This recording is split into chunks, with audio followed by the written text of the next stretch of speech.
அனைவருக்கும் வணக்கம். ஜோதிட ஆசிரியர் இனியன். இப்போ அடுத்த சில விஷயங்களை பற்றி பார்க்க போகிறோம். ஒவ்வொரு லக்னத்துக்கும் சில குறிப்பிட்ட ஸ்தானங்கள், குறிப்பிட்ட பாவங்கள், அதில் சில கெடுதல்கள், தீமைகள் நிறைந்திருக்கிறது அப்படின்னு பிரித்து வகைப்படுத்தியிருக்காங்க. இப்போ அதை பற்றி பார்க்க போகிறோம். பாதகஸ்தானம் அப்படின்னு கேள்விப்பட்டிருப்பீங்க. அதை பற்றி முதல்ல பார்க்க போகிறோம். சர லக்னங்களுக்கு பாதகஸ்தானம் 11ஆம் இடம். 11ஆம் இடம் அதாவது 11ஆம் பாவம்.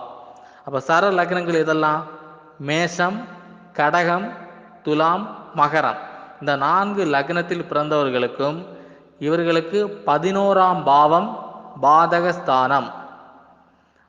உதாரணமாக மேஷத்துக்கு 11ஆம் பாவம் எந்த பாவம்?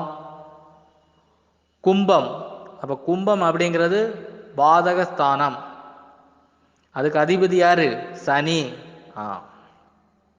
அப்போ பாதக அதிபதி யாரு? மேஷத்துக்கு சனி தான் பாதக அதிபதி. இது சொல்ல தெரியணும், சரிங்களா? நல்லா படிச்சுக்கோங்க, இது ரொம்ப முக்கியம். நல்லா ஞாபகம் வச்சுக்கோங்க. இந்த சர லக்னத்துக்கு 11ஆம் இடத்தை லாபஸ்தானம்னு எடுக்கக்கூடாது. சர லக்னத்துக்கு 11ஆம் இடம் பாதகஸ்தானம் தான். இதை பற்றி விளக்கம் பின்னாடி வரும், சரிங்களா? அப்புறம் ஸ்திர லக்னம். ஸ்திர லக்னத்துக்கு பாதகஸ்தானம் 9ஆம் இடம். ஸ்திர லக்னங்கள் எதெல்லாம்? ரிஷபம், சிம்மம், விருச்சிகம், கும்பம். இந்த 4 லக்னங்களுக்கும் 9ஆம் பாவம் பாதகஸ்தானம். உபய லக்னங்களுக்கு பாதகஸ்தானம் 7ஆம் இடம்.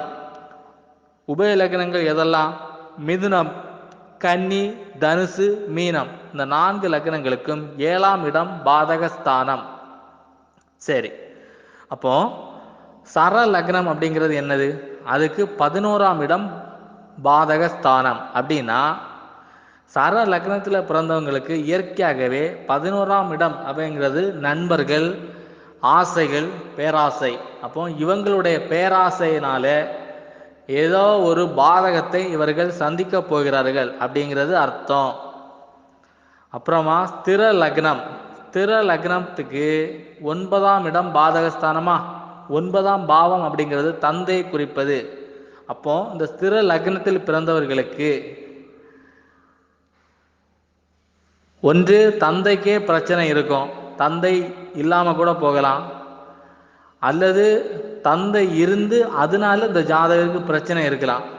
தந்தையாலேயே இந்த ஜாதகருடைய முன்னேற்றத்துக்கு தடை ஏற்பட்டு கொண்டே இருக்கும். தந்தை இருக்கும் வரை இந்த ஜாதகருக்கு முன்னேற்றத்துக்கு தடை. இந்த மாதிரி பிரச்சனைகள் எல்லாம் ஸ்திர லக்னத்துக்கு இருக்கும். தந்தையால தான் இவங்க ஒரு பாதகத்தை சந்திக்க போறாங்க அப்படின்னு சொல்லுது. அடுத்தது உபய லக்னம். இதுக்கு 7ஆம் இடம் பாதகஸ்தானம். அப்போ 7ஆம் இடம் என்னது? திருமண வாழ்க்கை, கூட்டு தொழில். அப்போ இந்த உபய லக்னக்காரர்கள் ஒரு கூட்டு தொழில் மூலம் ஒரு பாதகத்தை சந்திக்க போகிறார்கள் அப்படின்னு அர்த்தம். அல்லது திருமணம் ஆவதில் பிரச்சனை, திருமண வாழ்க்கையில் பிரச்சனை, அல்லது திருமண வாழ்க்கைக்கு பிறகு திருமணம் செய்வதன் மூலமாக ஏதாச்சும் ஒரு பாதகத்தை சந்திக்க போகிறாங்க அப்படின்னு அர்த்தம், சரிங்களா? இது அடிப்படையான இதை புரிஞ்சு வச்சுக்கிடுங்க. அப்புறமா மாரகஸ்தானங்கள், இதை கொஞ்சம் நோட் பண்ணிக்கோங்க. மாரகஸ்தானங்கள் அதாவது மரணத்தை கொடுக்கக்கூடிய ஸ்தானங்கள். அனைத்து லக்னங்களுக்கும் 2ஆம் பாவகமும் 7ஆம் பாவகமும் மாரகஸ்தானங்கள். அப்போ அதுக்கு அதிபதிகள் யாரு? 2ஆம் அதிபதி, 7ஆம் அதிபதிகள் மாரக அதிபதிகள். அப்புறமா ஆயுள் ஸ்தானம். அனைத்து லக்னத்துக்கும் 8ஆம் இடம் ஆயுள் ஸ்தானம். அடுத்ததாக உப ஆயுள் ஸ்தானம். அனைத்து லக்னத்துக்கும் 3ஆம் இடம் உப ஆயுள் ஸ்தானம்.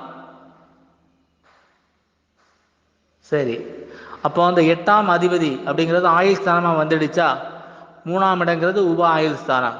அப்போ 8ஆம் இடத்தோட அதிபதியோட தசை நடக்கிறது அல்லது 3ஆம் இடத்து அதிபதியோட தசை நடக்கிறது அப்படின்னாலே உடனே உங்களுக்கு ஆயுளுக்கு மா உயிருக்கு ஆபத்து அப்படின்னு சொல்லிடக்கூடாது. இங்கே வந்து மரணம் ஏற்படும் இதை வச்சு மட்டும் சொல்ல முடியாது. ஆயுள் ஸ்தானம் 8ஆம் இடம், 3ஆம் இடம் அப்படிங்கிறது என்னது? உப ஆயுள் ஸ்தானம். அப்போ ஆயுளுக்கு ஏதோ ஒரு பிரச்சனை வருதுன்னு சொல்லுது. மரணம் ஏற்படும் அப்படின்னா அந்த மாரகஸ்தானம் 2, 7 அந்த பாவம் இதனுடைய தொடர்பு ஏற்பட்டால் மட்டும்தான் மரணம் ஏற்படும். அதை பற்றி பின்னாடி விரிவாக பார்ப்போம். சரிங்களா? இப்போ இதை நோட் பண்ணிக்கோங்க. நன்றி.